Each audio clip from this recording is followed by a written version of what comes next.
Hi guys, good morning. Me and Natasha here chilling. The light has just came away. Oh my god, good morning guys. We don't have power.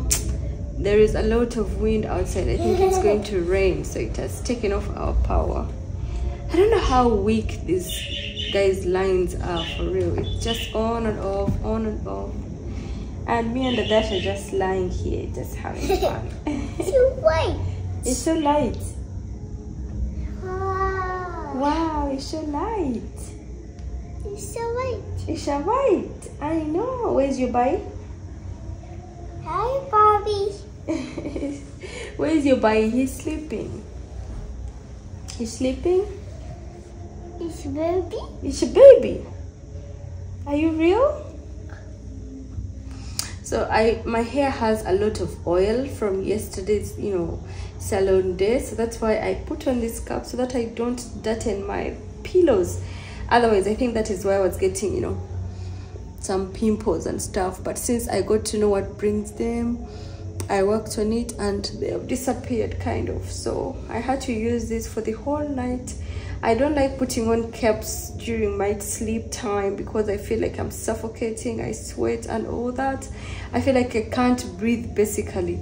But I was like, you know what, I have to put this on my head. I've been having this for a long time.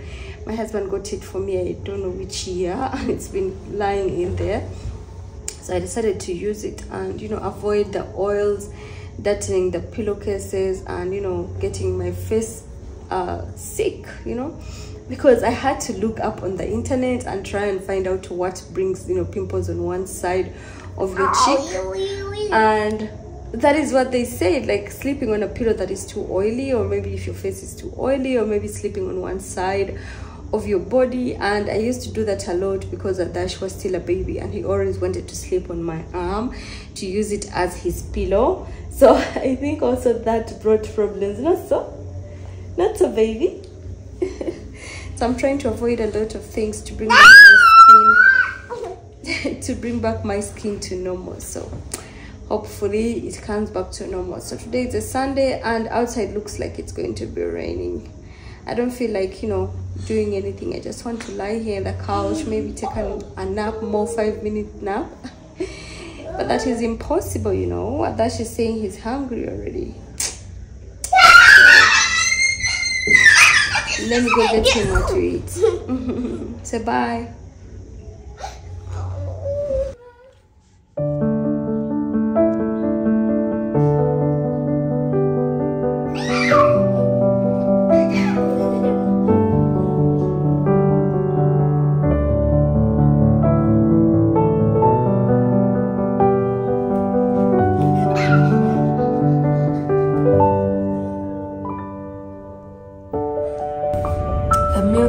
Is here. It's so early today, right? Adash, stop shaking me, please. It's so early today.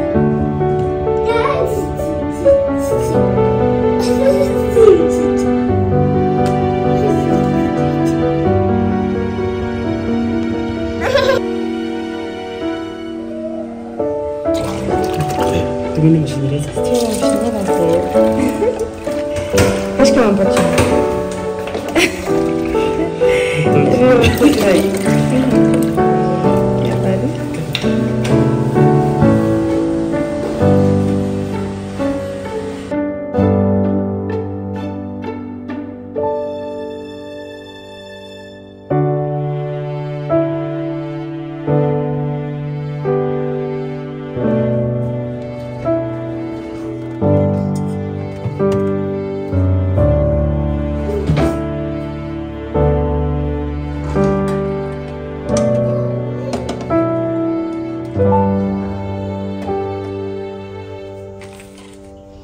We've started another batch of cream.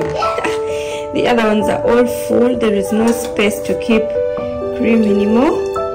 So we've gotten another one. Oh, please don't fall.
Adash can't wait. Adash is so hungry.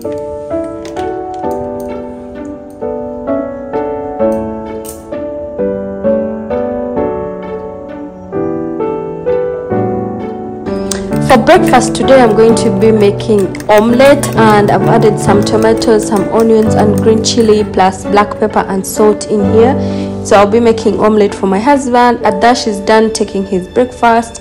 He took milk and some biscuits. Abinash as well took milk and some popcorns. We had some popcorns at home, so that is what he asked for. And then as of me, I took, so my husband is tea and popcorns as well, omelette, because that is the only thing we have in the house. Like, and we don't have anything. Omelette and a cup of spiced tea.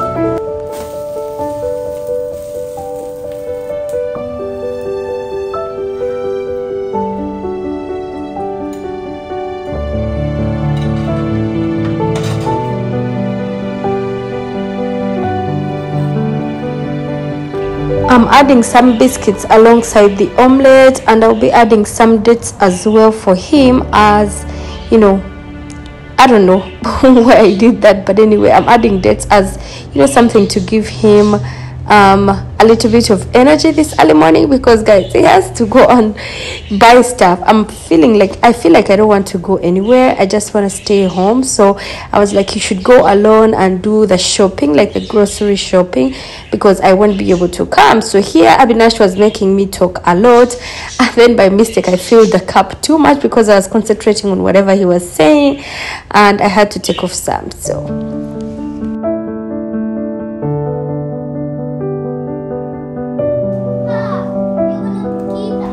today is Rose's off day. Today is a Sunday. You guys know she doesn't work on Sunday, and we gave it like to her as her off day.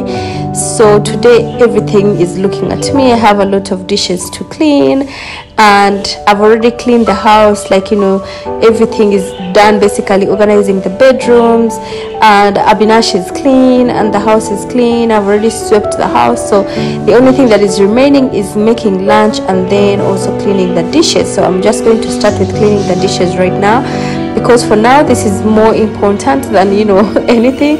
And my husband has already headed out to go and bring some groceries, and I also feel like I want to eat like the African mutton curry, like the Ugandan mutton curry, because I feel like I miss it so much.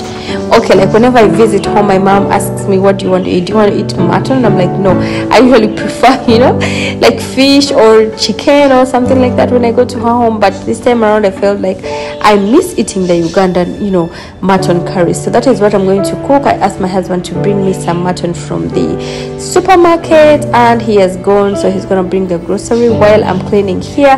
We shall be waiting for him as well. The kids are playing, and Adash didn't take his bath yet because of course we don't have power, and I don't feel like, you know, I have to, you know, boil water, then carry it to the bathroom, then bathe him and all that. I'm just going to wait until, you know, we get the power back.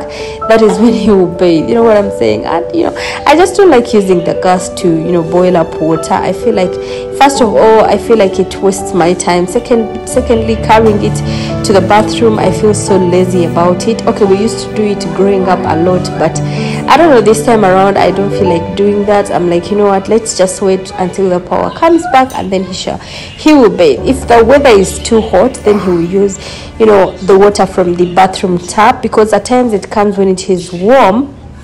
But since it is not a hot weather today, the water is super cold, you know what I'm saying, like super cold. So yes, let us clean the utensils and then we work on the kids.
Once everything is done, like cleaning even the pans, I'm going to clean the birds plate. So this is the birds plate. They use it to eat like vegetables and fruits. I just put them on this plate and see how dirty it is. So I wash it once in a week, because I remember when I had Tom and Lily, the first birds that we had, I used to clean each and everything they were using every single day, like every day.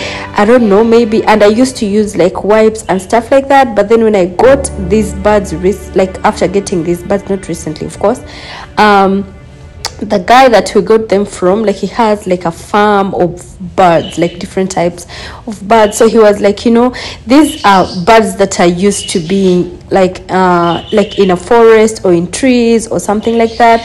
So they are used to nature, right? Instead of using the wipes and all that, just clean their cage once in a week. Clean everything, like, okay, the water dispensers, like where you put for them water, the feeder for water, you have to at least, you know, just pass water in it every single day. But remember, don't use soap. They don't like strong scents, they don't like anything, so just use water. Basically that is it. So what I do to their water dispensers, I just pass a little bit of water in there with my hands. I use it to clean, you know, the inside of the dispenser, and then I add in drinking water, right? But before, I used to be so cautious. I used like soap. I was thinking I was killing germs, but instead I was making it so hard for them to, you know, have their life as birds, right? So I learned that, and now I'm cleaning their cage once a week. I'm cleaning their plate once a week, and I think that is making them feel like they're already in nature. And I've avoided doing anything that has scent around them. I even avoided putting like the incense sticks at the tulsi outside, like the holy basil outside. I stopped using the incense sticks there because I was like, the birds are at the same balcony with it, so if I use the incense sticks here, probably it will affect them. So I just do avoid a lot of things these days around the birds, and I think they're perfectly healthy because of that. So this is why I'm washing the plate once a week. As you can see, it is so dirty at this time, but of course I feel like this is good for their own, you know, health and stuff like that. Always give him some. You're going to hurt his eyes. Give him some.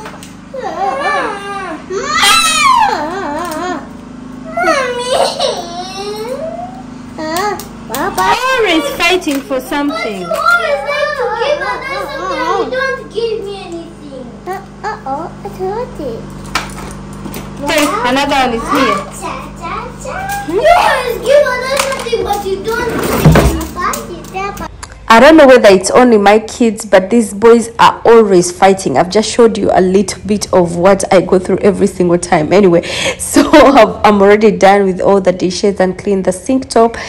Also got done with cleaning the house, organizing the bedrooms, okay, like sweeping and all that. I didn't mop, of course, but I swept the whole house, and everything is super clean and organized, and I feel so good, you guys. So yes, that is how I'm going to cook right now. I'm going to start cooking, and the day will be, you know, just kicking off the day. Adash, what are you doing? Yes. You're playing. Wow.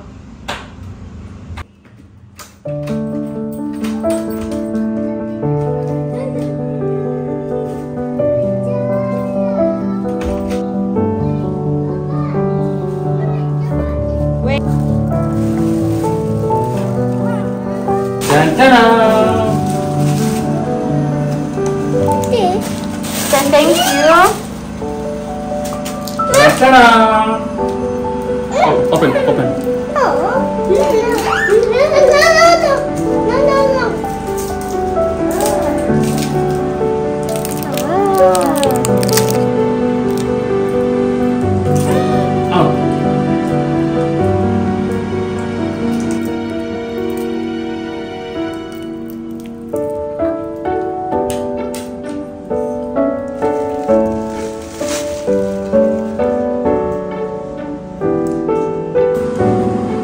Are you shooting? For me? Are you shooting or not? What?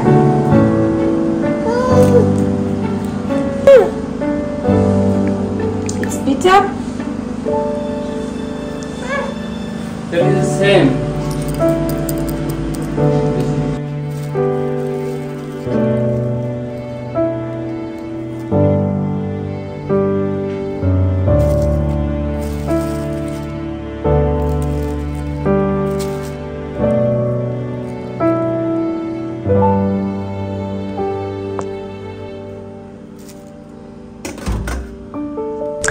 these are very big pieces, so what I'm going to do, I'm going to be cutting them by myself into the pieces that I feel will get ready, like, or cooked so fast. As you can see, they are so huge, so they will take long to cook, and of course, who enjoys something so huge like this? So I'm going to cut them into the smaller pieces that will get cooked super fast. And here I've already cut them, as you can see. So now what you're going to do is we are going to wash them. Growing up, I remember my mom used to say that you shouldn't wash meat. Like, I'm being real, you guys. I don't know why. Maybe by that time there was no a lot of chemicals and all that, but yes, she used to say we don't wash meat, you just cut it and immediately put it in a pan or immediately cook it. But these days everything is full of chemicals and stuff. We have to wash each and everything, right? So all the groceries are here. He kept on bringing some, like, little by little and all that. So yes, let us start cooking. As I said, I'm going to be cooking the Ugandan type of mutton curry, right? So let's get started. As far as I remember, what we do for our Ugandan curry, you just put all the meat in a pan and then cook them. And now, as you can see, they have started boiling and they have produced their own water. So what you're going to do is we are going to cook it until this water like dries, like super dries, without adding anything. Maybe the only thing that I'm going to be adding is a little bit of salt, and then the rest I'll just let the water like dry up. So after covering it like 2 times for it to soften a little bit, I'm just going to take off the lid and let it be, you know, without the lid, like let it be open, so that it can dry out the water so quick, right? So my husband brought, of course, some apples, and he decided to help me with that while I was cooking, because today we are so late. It's 1:30 and nothing is ready yet. So yes, he's doing the washing of the fruits. As I said before, the kids would just come and grab what to eat. So I didn't shoot a lot of it because it was going to take a lot of time. So here we are. We added, after the water dried up, we added a little bit of oil. It had already produced some oil, by the way. And then we added some onions, cooked them for a bit, and then added our tomatoes and mixed our tomatoes. So what you're going to do now is you're going to let it cook for some time, and we shall add in reiko and red chili, of course. So that is what we added in there. And now that it is cooked, I'm going to take out some for my husband, because I remember my mom used to do this for us. At least she would give you 1 piece and she would, you know, just give you to enjoy, right? When she has not yet put any, you know, like made the soup out of the for the mutton, right? So I'm taking out off some. I'll give them to my husband and I see what he says about the taste so far, because I've not used the Indian cooking style. I'm using the Ugandan cooking style. And then I also added some garlic and ginger, just a pinch of it, not too much, like the one I would use for the Indian mutton curry. So my husband is here tasting it, and he's like, it tastes good. He likes the taste of the curry, and then he's also saying that the curry is going to turn out so good, like it's going to be so tasty after cooking. And I was like, okay, like I was enjoying it, because, you know, when somebody tells you you've cooked so well, it feels so good, other than someone complaining, you know, there is no this, you should have added this, you should have added that. It's so irritating for you to take all the time and cook the food and somebody doesn't appreciate. So yes, our curry is done. This is how it looks like. This is the Ugandan type of mutton curry, you guys. Doesn't it look great? So